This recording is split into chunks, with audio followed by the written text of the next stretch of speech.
Good morning, everybody. I know folks are still grabbing coffee and getting settled, but it is 10:16, so we're going to go on and get started.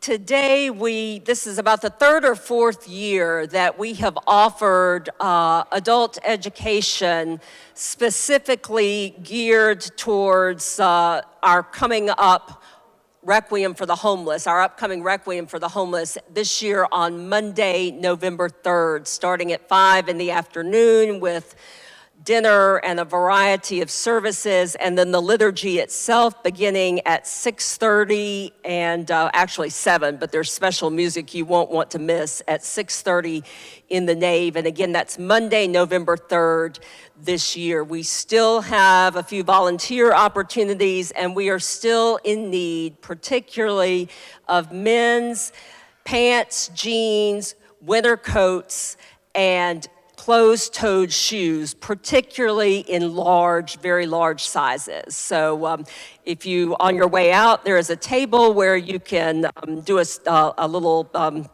click on the, what's the QR code, and donate automatically or volunteer, find out how you can participate. But that's, it's our 37th annual Requiem for the Homeless, and it feels especially poignant this year, as we know that people who are unhoused, it feels like have been under a bit of attack lately in some arenas. So we are grateful to be able to say to our brothers and sisters who are unhoused, this is indeed a house of prayer for all people, and you are welcome here.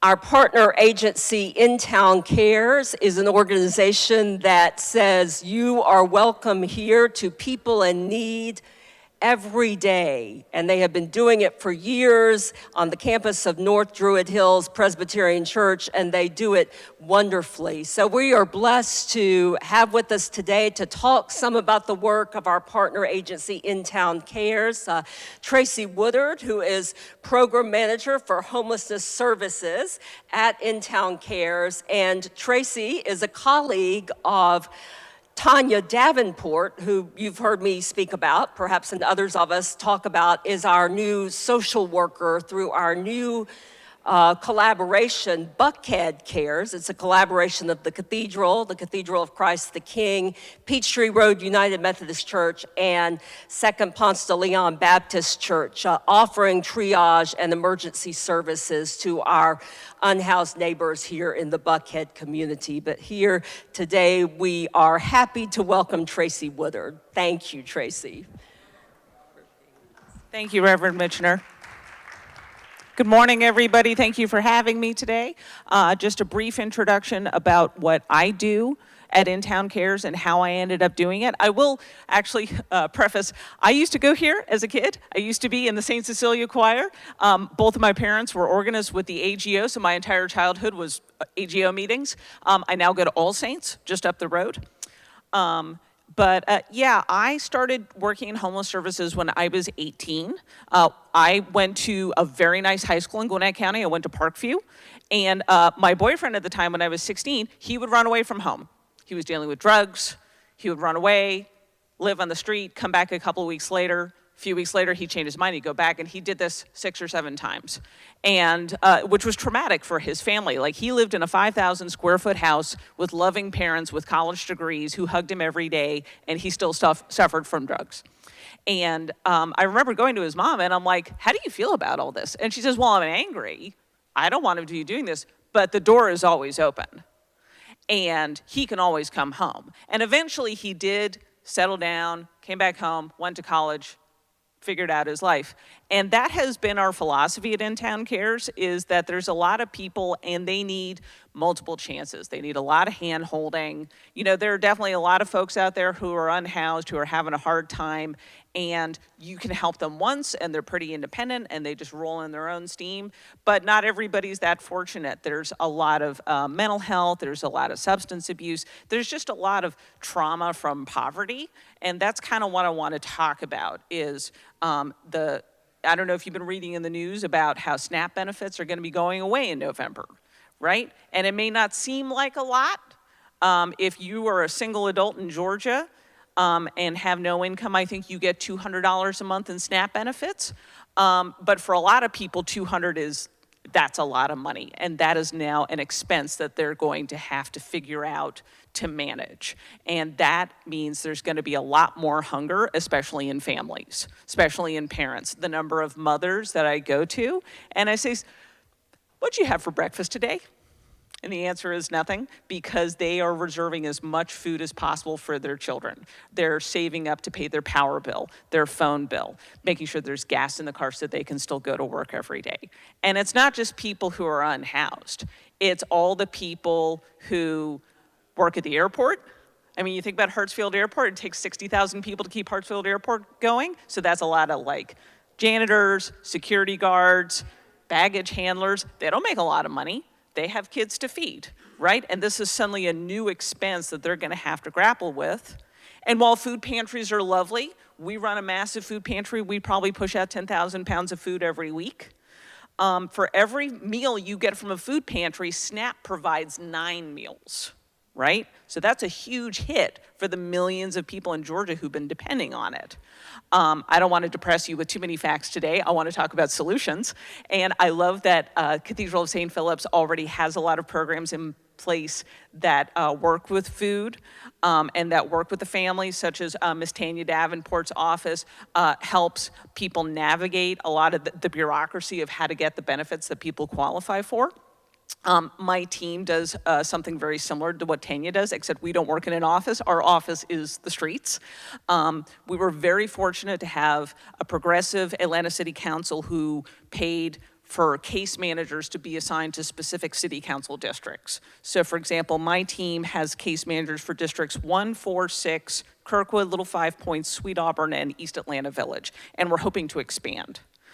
And the idea is there are some people, they're not gonna come to an office. As wonderful as Ms. Tanya is, some people they can't get it. It is too much of either an emotional hurdle or a physical hurdle to come to an office to ask for help. Either they're in a wheelchair, they're dealing with psychological issues, they're depressed, or they're just ashamed to ask for help.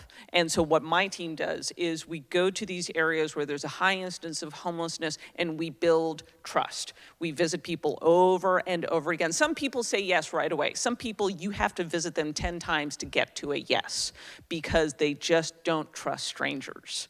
And we've gotten really good at building those relationships and housing people who normally would never have been housed because navigating the Kafkaesque bureaucracy of the housing system is just mind-boggling.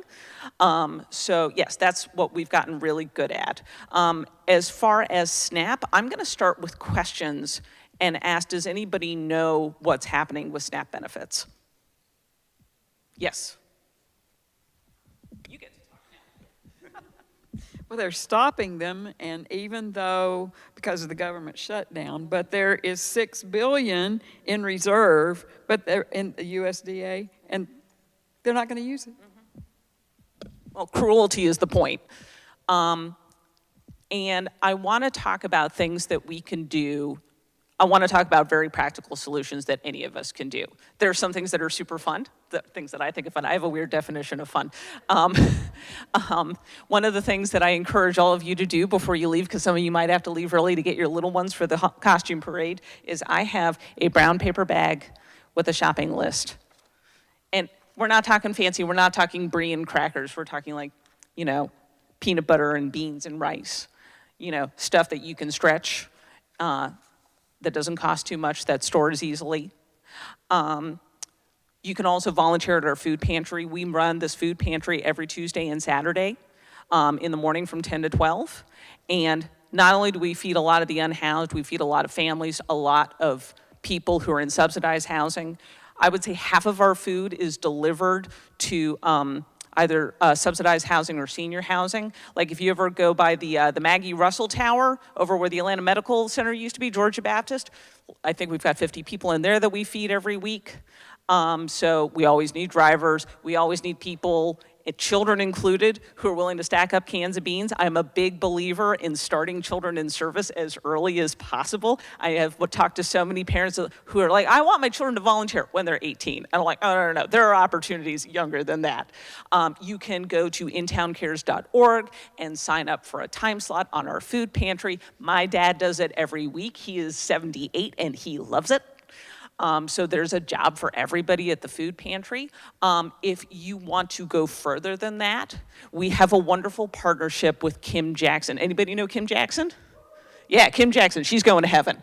She's great, I love her. So she has a program that we partner with called Common Ground. And one of the projects that the Church of the Common Ground does a foot clinic on Tuesdays. And I love working with foot washing is such a liturgical act of service.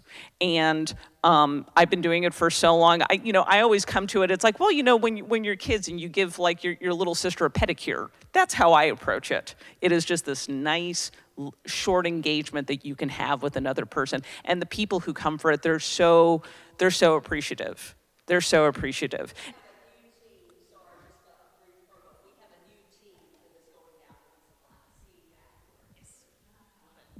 Yeah, teamwork. I'm just going to take another question because I can talk all day, but I would love to hear from y'all. Who has any questions about the work that we do? Hey, it's nice to meet you. My name's Rena Ann Peck. When I see a homeless person, who do I call to come help them? So you could, well, depends on the situation. Can you give me some more details? Because like seeing a homeless, like you see someone on a bench or like someone on the sidewalk or someone screaming at 2 a.m, like.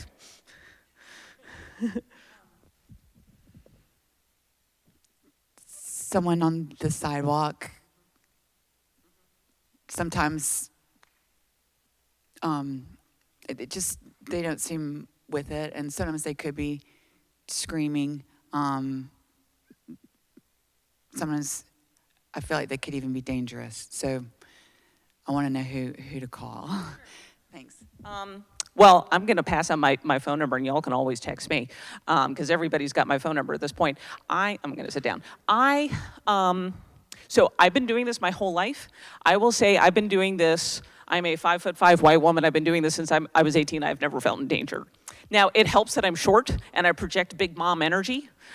So I come across as non-threatening. I'm clearly like, hey, I'm not a police officer. I'm not here to bust up your party. Also, I have free chicken sandwiches, so let's be friends. I think you can do a lot. Just you can do a lot. I approach it the same way if you see someone with a flat tire on the side of the road. Just come up to them and say, hey, what's going on? Just start with that as an opener.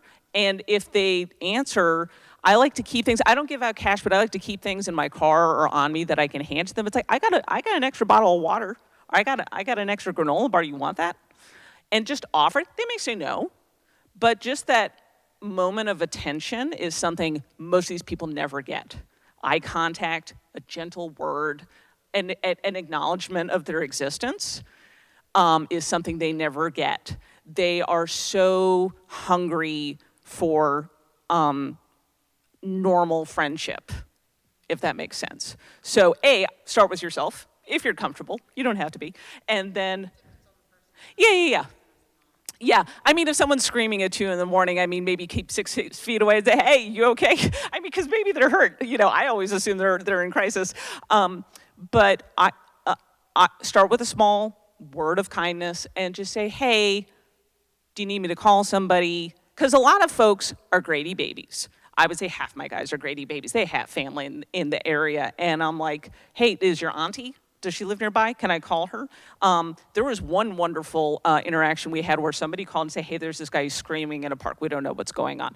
And so me and Denise Wade, who now works for the Carter Center, we went down and he was not making any sense. We're like, what's going on with this guy? And she says, he's speaking Swahili. So we called the Clarkston Refugee Center and says, do you have a Swahili translator? He's like, I do. So we put him on the phone and he says, oh, his family's been looking for him. Right? So we were able to reunite him from his family. And so sometimes it's as simple as that. Sometimes you can do family reunifications, which is just awesome. But yeah, if it's obviously dangerous, like if some guy's naked waving a gun in traffic, just call me and I'll deal with him. Yep. Any other questions? I don't really have a question, but I will say that my daughter passed a homeless gentleman on the way to work every morning, and so she got her brothers and her father and collected clothes from them to take, and warm clothes and shoes and all kinds of things. And so the next morning, she gave it to him. And she never saw him again. It was like he was embarrassed and didn't want the attention, and it broke her heart because she was happy to help, but that's all I have to say.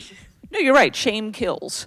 And it's very hard for men. Very hard for men. I have found that women are typically more easy to house because women are usually, women are so much more vulnerable on the street. Like, tell your daughters, don't be homeless in Atlanta. But it's women I feel are more likely to compromise and live with roommates, call up their family. They'll figure it out. A lot of men are so ashamed to ask for help. That's why it's so important to go again and again and again and say it's okay to ask for help, like baby steps. So yeah, I'm not surprised that guy took what he needed and then didn't want to talk to her because it's like, oh, what do I do now? So yeah, that's normal. Any other, yes?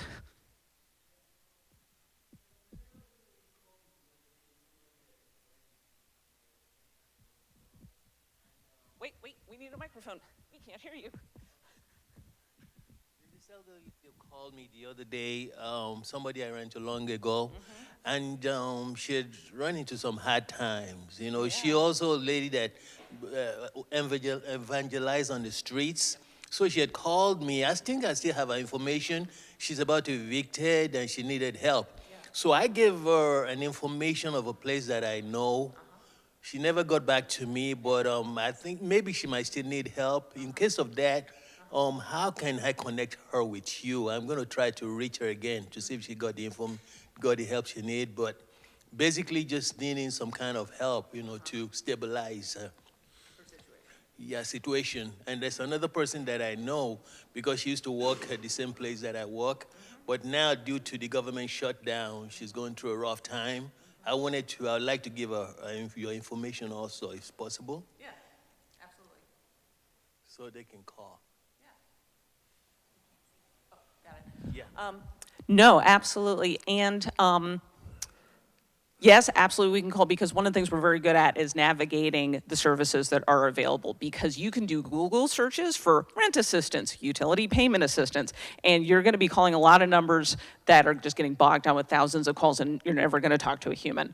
I would recommend All Saints has Midtown Assistance Center. There's Buckhead Christian Ministries. There's St. Vincent de Paul. They help with rent assistance. There's some money at Gateway Center.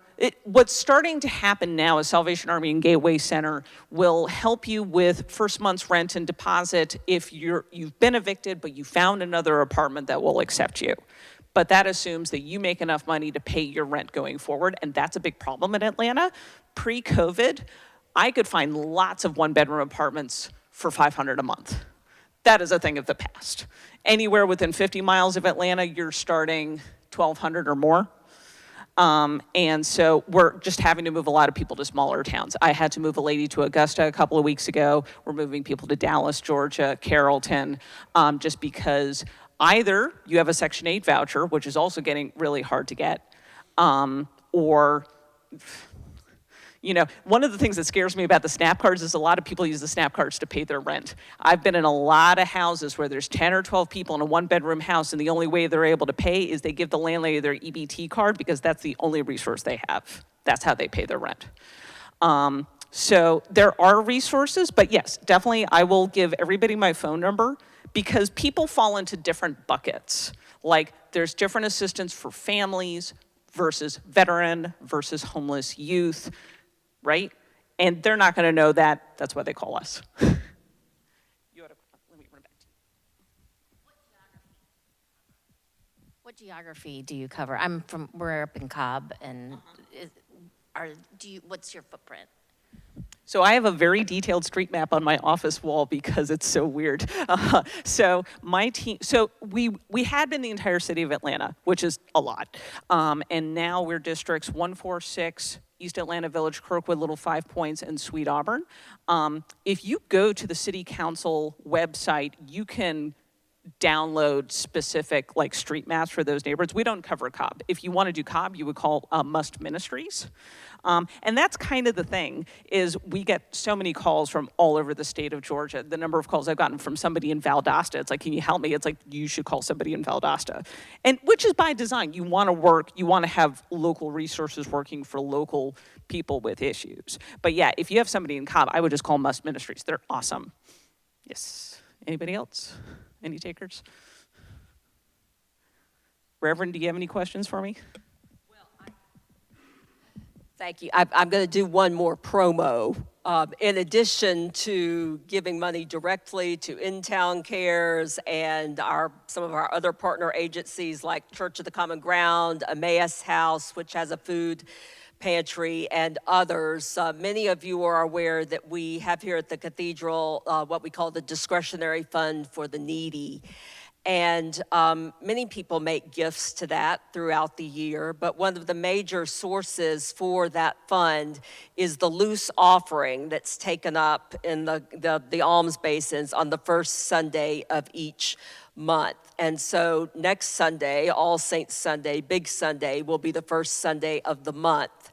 And due to the rising food insecurity caused by the cut-up of the SNAP benefits, we are going to dedicate all the loose offering that we get next Sunday specifically to food insecurity causes, such as helping our partners at Intown Cares and the Emmaus House, as well as our friends at Parish Grove, many of whom are dependent on SNAP benefits. So if you come next Sunday and you would like to, we would love to see a really generous loose offering. Also, if you're interested in writing a check or going online, just indicate that it's for the discretionary fund for the needy and it's for food insecurity, and we'll make sure that that gets to the right place. We use that fund. I use it for a lot of different reasons.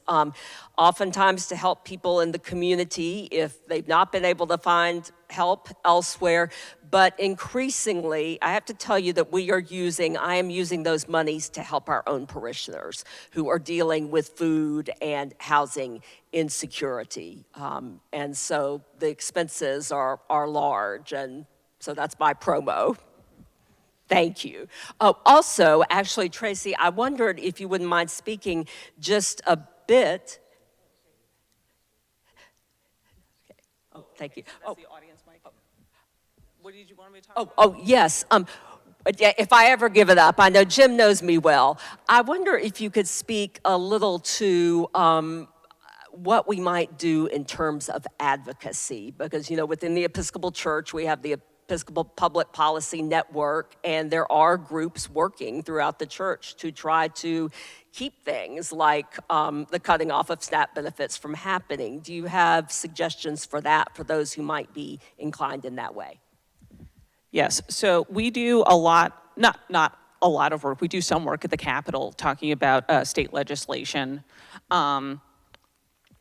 If anybody really has a lot of fun at the Capitol building at Senate study committees, I believe there's a bill coming up, I have to look it up, on affordable housing. There's some changes coming up about redefining the definition of supportive housing that we're really worried about, and this is through HUD. I'll get the exact numbers and send it to Reverend Missioner, she can forward it to you, but we always need advocates at the Capitol. Does anybody here know Mary Margaret Oliver? She's great. And we had a meeting with her about a housing bill, and she was so happy to see us, and she says, 95% of the people come to my office are lobbyists.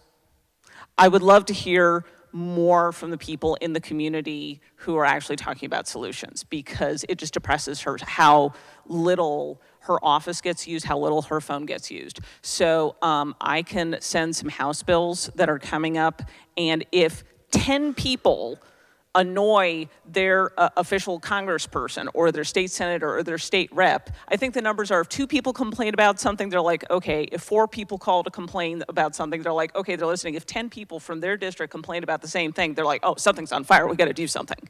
So that is something you can do from home. So I will send out an email.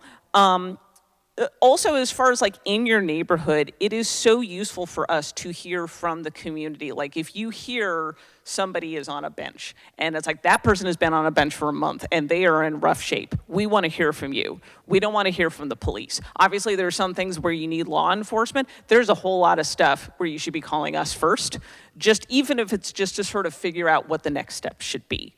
So, you know, don't be shy about emailing us if you're not sure, you know, how somebody can be helped. Also, another wholesome thing that we've just started, has anybody heard about this new book by Brian Goldstone? Yeah, it's making the rounds. So we have just hired a case manager for a Brian Goldstone project where we're gonna be working with 5 families for intensive case management. And that's gonna be starting, I think, in the next couple of weeks. So if anybody's a Goldstone fan, just saying that's gonna be starting up at Intown Cares. As far as other advocacy, I mean, obviously you can come and volunteer at the food pantry. We'd love to have you.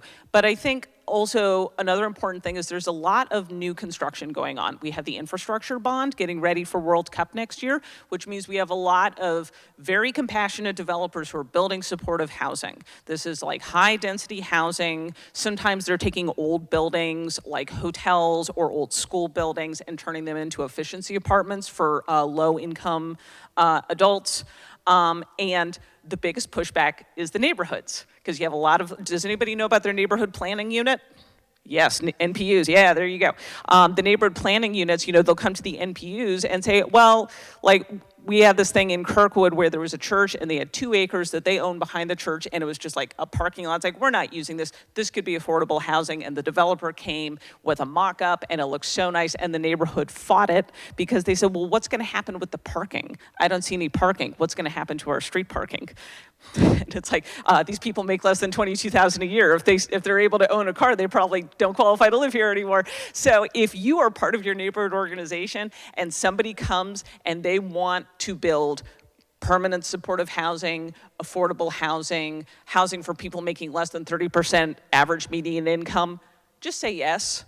Because Atlanta needs another 100,000 units just to keep up with the demand, because everybody from New York and the Bay Area and Portland decided, ooh, Atlanta looks cheap. It's not anymore, right? There's a real problem with housing inventory. So if you go to your neighborhood meeting, please support new development of affordable housing, or I should say supportive housing, because affordable is kind of out there. Anything else? Supportive, so permanent supportive housing, it's HUD funded, and those are for people who have been homeless for at least a year and present with a mental health diagnosis. Which honestly, if you've been living on the sidewalk for a year, you're gonna have a mental health diagnosis. But yeah, and we do have a lot of it, and it's amazing how much Atlanta has, and you don't know it's there. You don't know it's there because they make sure that the grass is cut, and they have security, and there's no trash, and it's there, but you don't know it's there. But it is important that the neighborhoods support this kind of endeavor. There's a wonderful property in the Virginia Highlands, and I think it's the Highland Church, where they have, it might have been like a classroom building, but they have some building and they're not using it. And it's like, this could be housing for the women going through a Georgia Works program, right? And it's not, it might be 10 units, but the fact that the neighborhood is inviting that, it's like, yeah, we want these people to have a nice place to live, right? That is becoming a pattern in a lot of these neighborhoods. So again, you go to your neighborhood association, please support this kind of venture. Anything else? Yes.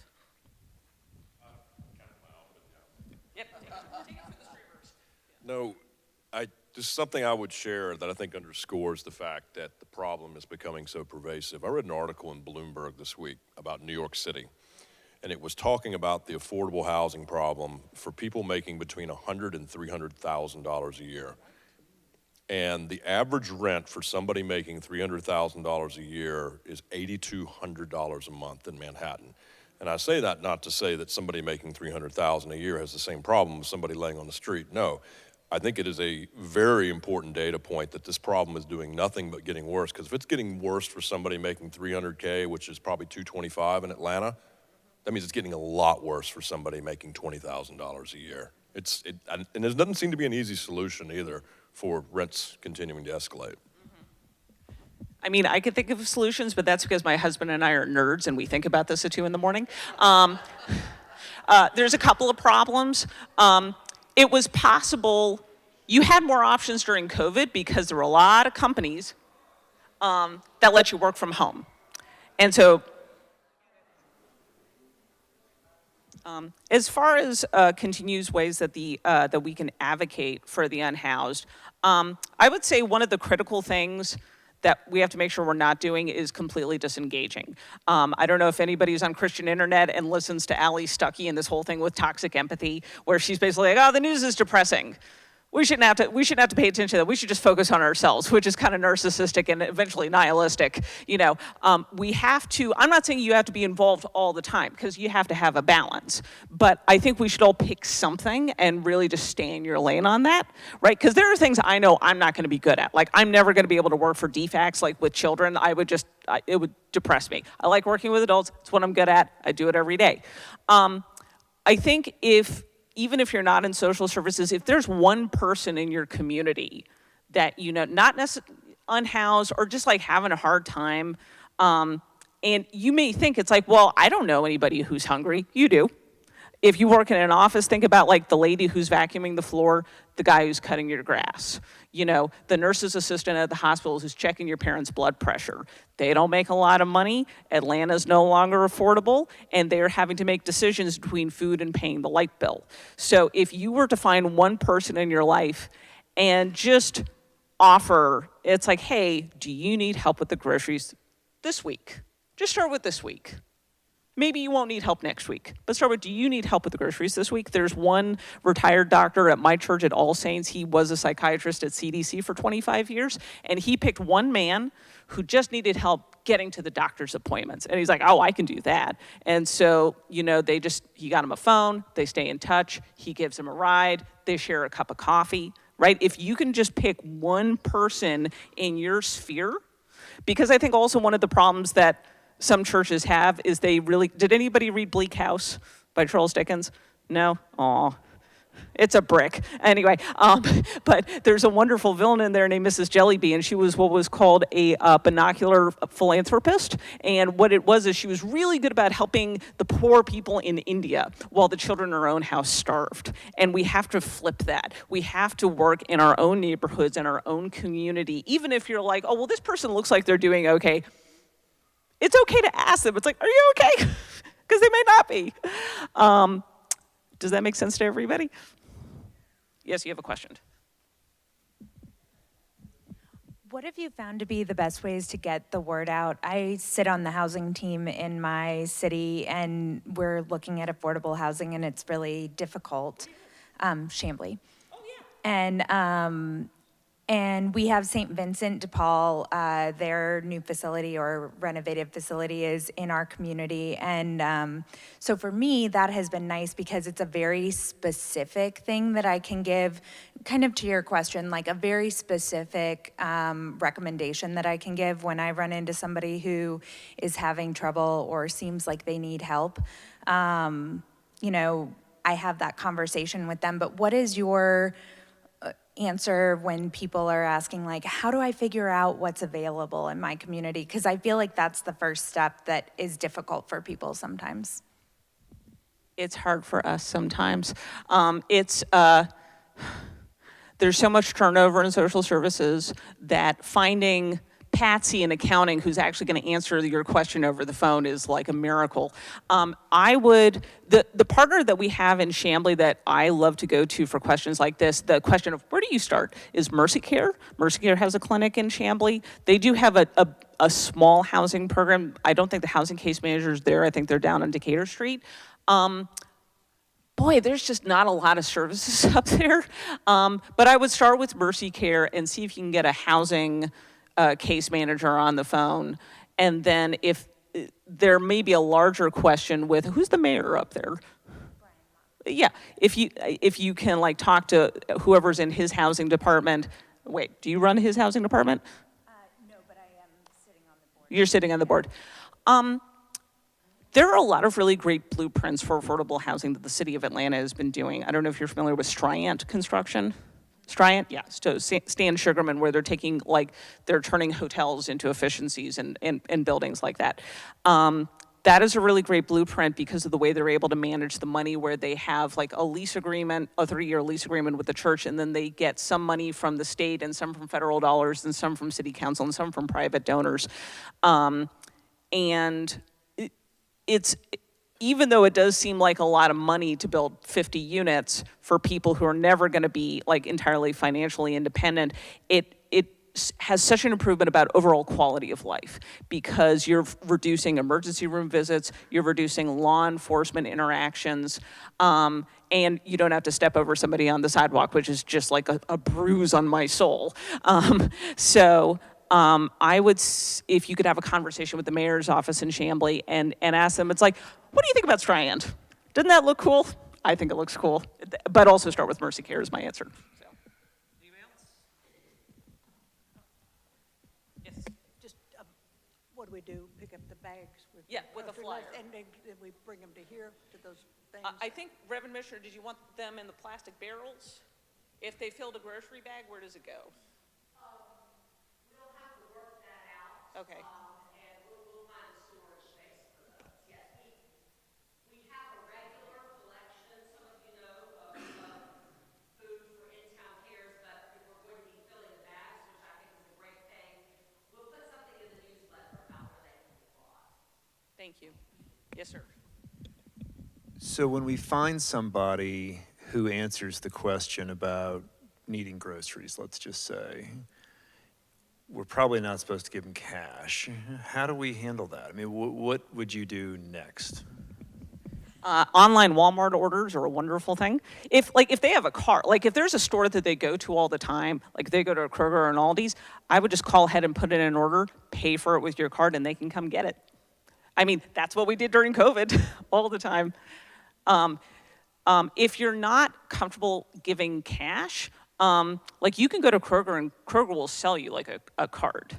But honestly, I would just ask them, it's like, just make a list. How many boxes of tuna do you need? You know, just, yeah. So, anybody else? No. Yeah, let's have another question. All right. You were talking about the Capitol, and downtown by the Capitol, there's 50 homeless people? Yes.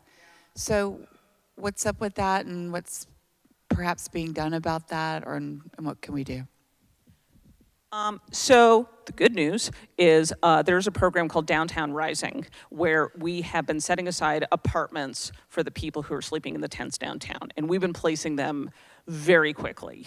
And again, this is because we have extra money for the soccer tournament next week, and so that means we're able to hire more staff, case managers who do the street outreach portion, case managers who do the housing portion, mental health professionals, substance abuse professionals, that pays for furniture. It pays to help these guys. I think with the rapid rehousing program, it pays their rent for the first year and connects them with the case manager, so over that year they can become financially independent. So that is what's happening in that part of the city. So yeah, yay, soccer money. And this is to Reverend Mitchner. Can you give us a few more, like what are the examples of the volunteer opportunities for the Homeless Requiem coming up?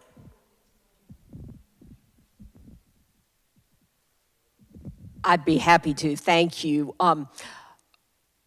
One volunteer opportunity that I think a lot of people would downplay and say is not really volunteering, but I think it may be the most important, or certainly one of the most important activities of the evening, is simply showing up at 7 and attending the Requiem Mass, being there bear witness as the names of all of those brothers and sisters of ours who have died in the past year while unhoused are read, showing our neighbors who have come from shelters and encampments to remember their friends or maybe family members that they never got to go to a funeral for, showing them that you are in solidarity with them. That's incredibly important. But beyond that, again, in the front hall, you can go click on the QR code or online, go to the outreach mission page, and you'll see descriptions of the various volunteer activities. There are 3. We are mostly,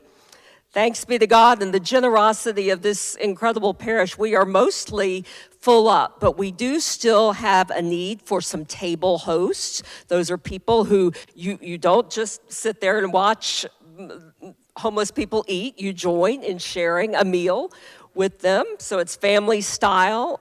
So we need some more of those table hosts to make conversation, to show that you care, to ask, do you have stories you want to share? What's going on? Talk and be hospitable. We also need a few more greeters to greet people as they arrive, and then cathedral ambassadors who are very important.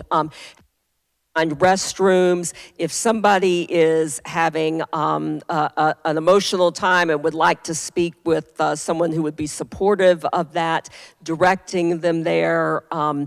There are still some opportunities, but those 3 are the big remaining ones. Besides the service, table host, ambassadors, and greeters. Oh, and also bus hosts, people who drive down to the various shelters and ride the bus back with our guests. And it's really, those folks are at the front line of showing grace, excellence, and hospitality. So thank you.